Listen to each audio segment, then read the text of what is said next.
Hello అండి. అందరికీ నమస్కారం. Welcome to my channel. నా ప్రియతమ పార్ట్ 81 చూసే ముందుగా ప్రీవియస్ పార్ట్స్ చూడని వాళ్ళు ఎవరైనా ఉంటే ప్లీజ్ ముందవి చూడండి. మీకు స్టోరీలో ఒక క్లారిటీ ఉంటుంది.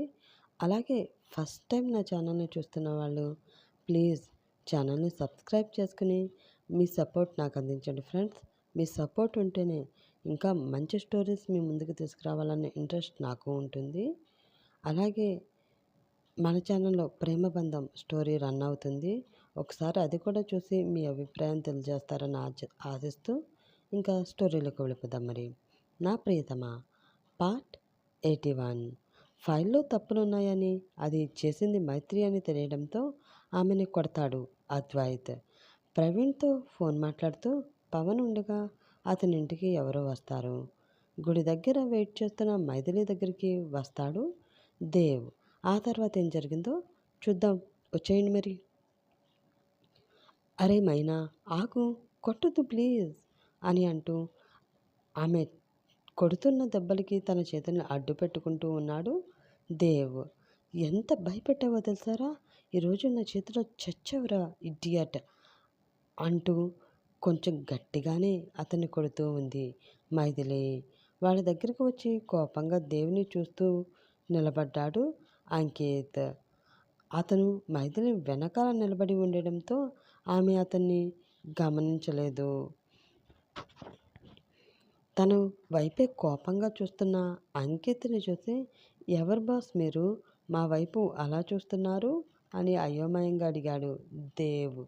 నీ పాలిట యముణ్ణిరా ఎదవా అని మనసులో అనుకుని అడిగింది తనని కాదు అన్నట్లు ఎటో చూస్తున్నాడు అంకిత్.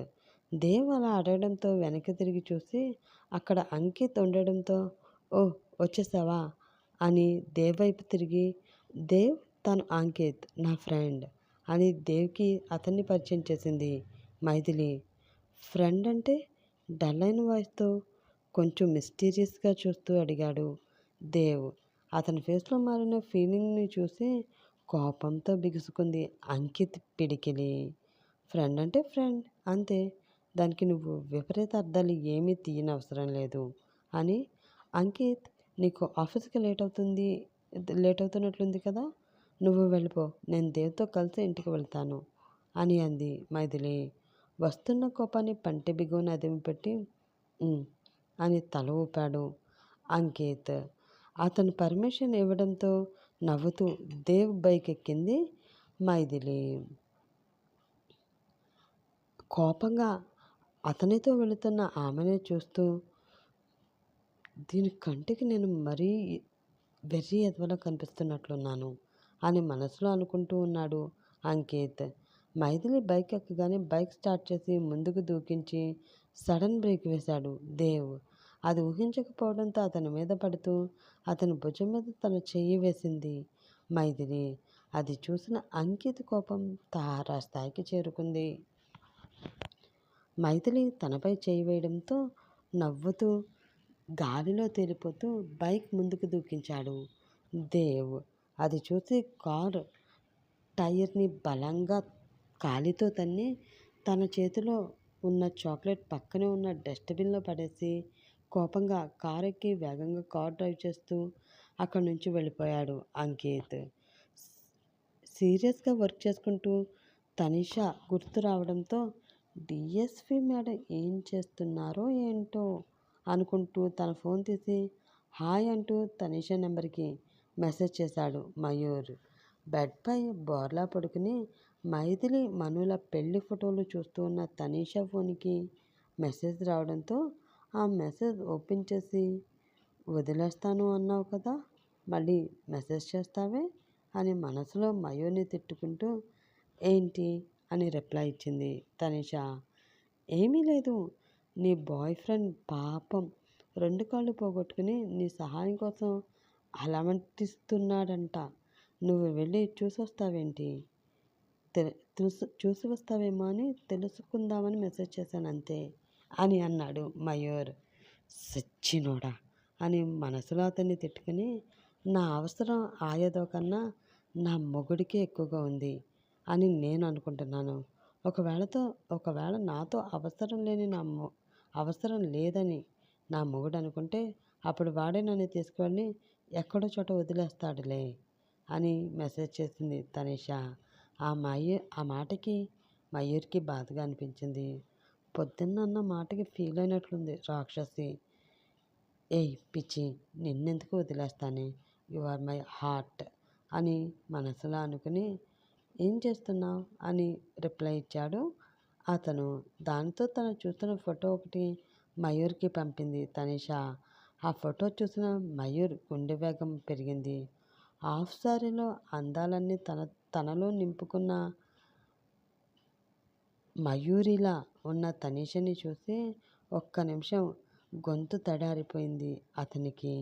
వెంటనే పక్కనున్న గ్లాస్ వాటర్ తాగేసి, ఏంటి నిన్ను నువ్వు చూసుకుంటున్నావా అని మెసేజ్ చేశాడు మయూర్. లేదు, నన్ను చూస్తున్న నా వాడిని చూసుకుంటున్నా అని రిప్లై ఇచ్చింది తనిషా. దాంతో ఏంటిది ఇలా అంటుంది అని అనుకుని ఆ ఫోటో మళ్ళీ ఓపెన్ చేసి జూమ్ చేసి చూశాడు మయూర్. ఆ ఫోటోలో అందంగా నిలబడి ఉన్న తనీషా వెనక నిలబడి ఆమెనే చూస్తూ ఉన్నాడు మయూర్.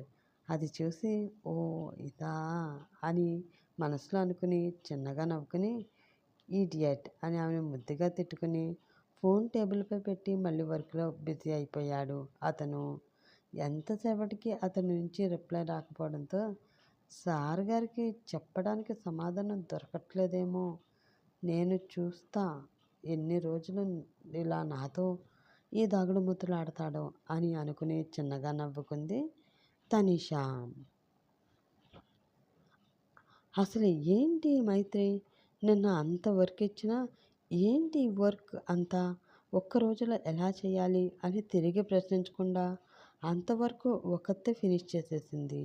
ఈరోజు సార్ తనని కొట్టినా కూడా ఏంటి సార్ ఇది, నన్ను కొట్టే హక్కు మీకెలా వచ్చింది అని అడగను కూడా లేదు. సరికదా, గంటలో ఫైల్ సబ్మిట్ చేస్తానని చెప్పి వెళ్ళిపోయింది. ఎందుకు అలా చేస్తుంది? ఎంత కొత్తగా జాబ్ వచ్చినా కూడా మరీ ఇంత బానిసలా పని చేయరు కదా. అసలు సార్ మీరు నన్ను ఎందుకు కొట్టారని కూడా అడగలేదు అంటే ఈ పిల్లని ఏమనుకోవాలి అని మనసులో మైత్రి గురించి ఆలోచిస్తూ వెళ్ళి తనకి ఎదురుగా వస్తున్న ప్రవీణ్కి డాష్ ఇచ్చింది నీరుష. దాంతో కింద పడబోయి ఆపుకొని వెనక్కి తిరిగి కింద పడిన నీరుషని చూసి, కళ్ళు నెత్తి మీద పెట్టుకుని వస్తున్నావా, ఎదురుగా వచ్చే మనుషులు కనిపించడం లేదా నీకు అని ఆమెపై కోపంగా అరిచాడు ప్రవీణ్. లేదు సార్, నా కళ్ళు నా దగ్గర ఉన్నాయి, కానీ మీ కళ్ళే ఎక్కడో పెట్టినట్లున్నారు అని ఏడుపు గొంతుతో అంది తనీషా.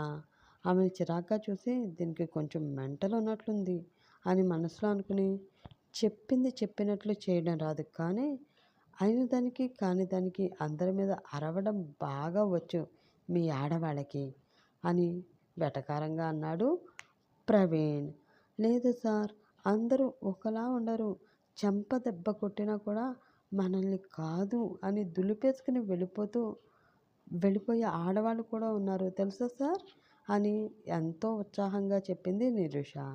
నిజమా? అలాంటి ఆడవాళ్ళు నాకు కనిపిస్తే కనుక వాళ్ళకి పాలతో అభిషేకం చేసి వారి ఫోటో తీసుకుని వెళ్ళి మా ఇంటి పూజ గదిలో పెట్టుకుని మా ఇంటి ఇలవేల్పుగా ఆమెను పూజించుకుంటాను అని అన్నాడు ప్రవీణ్.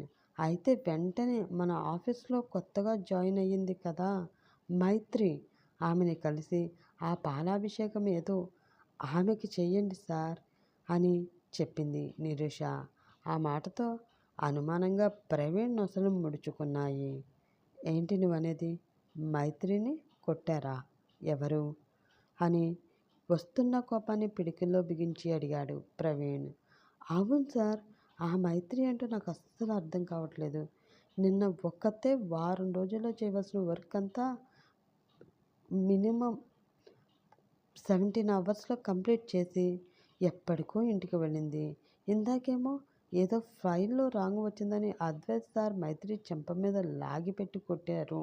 అయినా ఒక్క మాట కూడా ఎదురు తిరిగి మాట్లాడకుండా ఆ ఫైల్ 1 గంటలో రెడీ చేసి ఇస్తాను అని ఆ ఫైల్ తీసుకుని వెళ్ళిపోయింది.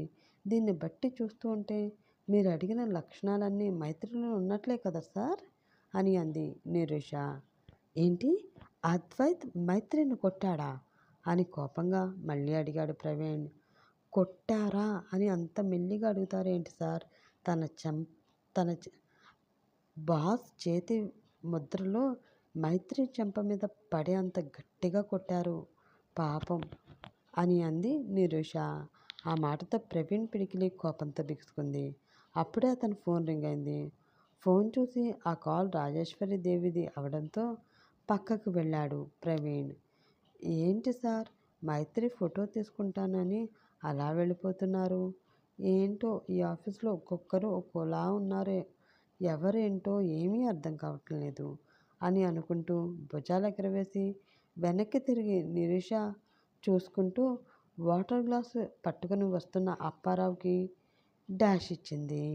దాంతో అతని చేతిలో ఉన్న వాటర్ గ్లాసులు కింద పడి అది గాజు గ్లాసులు అవడంతో ఒక్కసారిగా పెద్దగా శబ్దం చేస్తూ పగిలిపోయాయి. అది చూసి, అయ్యో ఏంటి అప్పారావు, కొంచెం వెనక ముందు చూసుకోవాలి కదా, చూడు గ్లాసులు ఎలా పగిలిపోయాయో అని సీరియస్గా అంది నిరుష. చూసుకోకుండా డాష్ ఇచ్చింది ఆవిడ, పైగా నేను చూసుకోలేదని అంటుంది. ఏంటో ఈవిడేమీ అర్థం కాదు అని మనసులో అనుకుని, సారీ మేడం, సారీ, వాటర్ తీసుకురమ్మన్నారన్న కంగారులో వస్తూ చూసుకోకుండా మీకు డాష్ ఇచ్చాను మేడం అని చెప్పాడు అప్పారావు. మైథిలి దేవ్తో వెళ్ళిపోవడంతో అంకిత్ ఏం చేస్తాడు? మయూర్ మనసులోని మాట బయట పెట్టడానికి తనిషా ఏ ప్లాన్ చేస్తుంది? రాజేశ్వరీదేవి ప్రవీణ్కి ఎందుకు కాల్ చేస్తుంది? పగిలిన గ్లాసుల గురించి అప్పారావుకి నిరుష ఏం క్లాస్ పీకుతుంది? తెలుసుకోవాలంటే నెక్స్ట్ ఎపిసోడ్ వరకు వెయిట్ చేస్తూ ఉండాలి ఫ్రెండ్స్. అలాగే ఈ ఎపిసోడ్పై మీ విలువైన అభిప్రాయాన్ని కామెంట్ రూపంలో తెలియజేస్తారని ఆశిస్తూ ఇంక సెలవు తీసుకుంటున్నాను. నెక్స్ట్ ఎపిసోడ్లో మళ్ళీ కలుసుకుందాం. Have a nice day.